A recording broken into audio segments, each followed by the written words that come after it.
Hey guys, you see this box? Well, it's a crate that I use to store all kinds of things in it. My Christmas ornaments, my video games, and my picture frames. You see, boxes are especially useful when you have lots of things to pack. But you have to make sure the box is the right size for the right items. For example, these cannot fit into this box because it's obviously too big.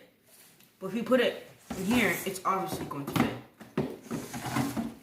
Sometimes we do the same thing with God. We try to put him in a small box, even though he's very large and big.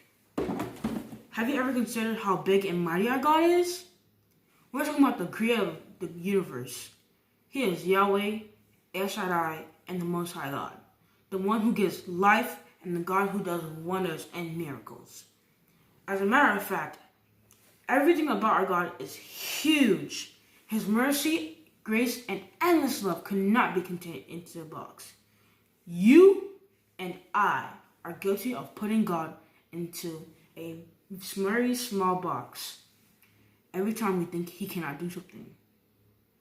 Since when you doubt that God can help you succeed in school, provide for your needs, save your friends and family, or even deliver Haiti, you are putting God in a tiny little box and limiting his power in your mind. Let's see what the Bible says. The Bible says in Psalm 147, 4 through verse 5, he determines the number of the stars and calls them, each by name. Great is our Lord and mighty in power. His understanding is beyond measurable. Today I want to encourage you to have more faith in him so you can see how great he truly is.